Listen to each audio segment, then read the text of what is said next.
አይዞህ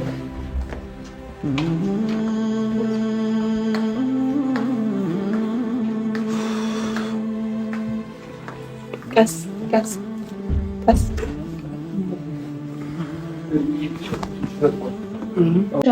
አሁን ደህና ነኝ። እውነት ዝም ብላችሁ እኮ ነው። አሁን ደህና ነኝ። ምንም አያስፈልገኝም። አስጨነቀን እኮ ዶክተሩ በጣም ነው ማስጠንቀቂያ የሰጠን።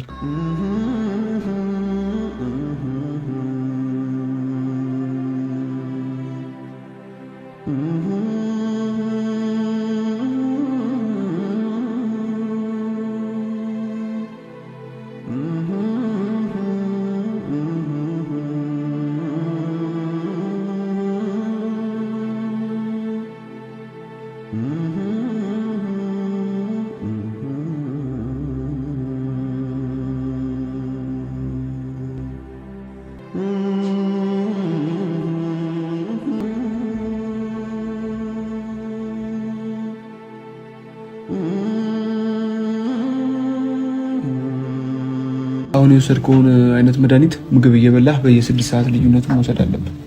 ምክንያቱም ዶክተሩ እያለ ያለው ተደጋጋሚ ጊዜ እየመጣ ነው ይሄ ነገር። ካስታወስክ ለሁለት ለሶስተኛ ጊዜ ነው ራስን እየሳትክ ያለው። ስለዚህ ራስን መንከባከብ አለብህ። ምግብ መብላት አለብህ። የሚያስጨንቁህን ነገሮች መቀነስ አለብህ። እንግዲህ ከዚህ በኋላ ለማን ነው የምትኖረው? ለራስህ በደንብ ራስህን ጠብቀህ መኖር መቻል አለብህ። የአቤላ ተናገረው ተቆጣ።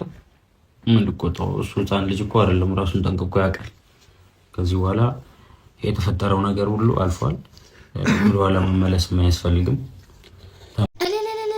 እንኳን ደስ ያላችሁ ግሬስ ፋሚሊዎች በሙሉ።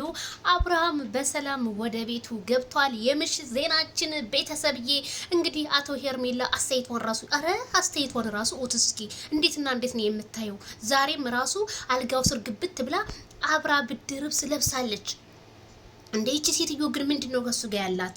በቃ እሱ አይፈልጋችሁ ሙጡልኝ አለ።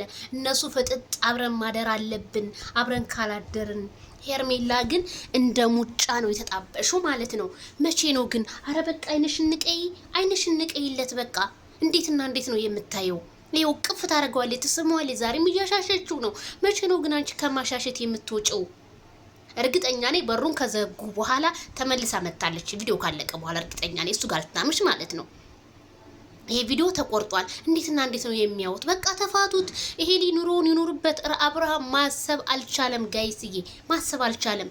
ሄርሜላን ከህይወት ካላወጣ አብርሃም ያንተ ህይወት ሰላም አይሆንም። እኔ እውነታውን እንደ እህትነት ይልንገር፣ መቼም ሰላም አይሆንም። አታፍሪም እንዴ? በቃ ታጠጣዋለሽ፣ ምን ትለዋለሽ? በቃ ማታረገው የለም። በቃ ከሱ ህይወት ውጭለት። በቃ አንቺ የምትሆኚው አይደለሽም፣ አትሆኝም።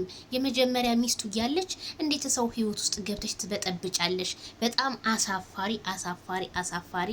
ወደ ራስሽ ብትመለሽ እንደኔ መልካም ይመስለኛል። ቤተሰብዬ ሁላችሁም ግሬስ ፋሚሊ እኔ ሰላም ነው ብያችኋለሁ። ለተጨነቃችሁ በሙሉ እንኳን ደስ ያላችሁ። ቪዲዮውን ደግሞ ስታዩ ታምናላችሁ ብዬ አምናለሁኝ። በጣም ብዙ ቶቻችን ታለሳላችሁ፣ ትጨነቃላችሁ። በውስጥ ሰው እየጠየቀኝ ነበረ፣ እንዴቶች የራሳችሁን ሆኑ። አብርሃም ወደ ራሱ የሚመለስበት ሰዓት ይመጣል። በቃ ነገ ሊቆጭ ይችላል። ነገ ማንነቱ እንዴት ይሄን ነገር ሰራሁ ብሎ ሊመለስ ይችላል። በቃ ኦዲየንስም ወደ ራሳችሁ ተመለሱ። ሁልጊዜ ጭቅጭቅኛ ባየን ቁጥር አስቴት እስኪ እንስጣቸው። እስኪ ጥሩ ምክር እንምከራቸው። ባለትዳር እንደዚህ አይደለም ብንላቸው እኮ እነሱን እኛ በስድብ በምናምን ከሆነ መቼም አይመለሱም። አስረግጬ ነው ዛሬም ነገም የምነግራችሁ። ስለዚህ በግሬስ ፋሚሊ እንደው እውነት ጭቅጭቅ ሸይጣን የገባ ይውጣልን። እንዴ ተወጋ መንፈስ ይሁን። ግሬስ ፋሚሊ እኮ ፍቅር ነበር። አሁን ላይ ግን ጠብ፣ ጥላቻ፣ ባልና ሚስት መደባደብ ይሄ ነው ያለው።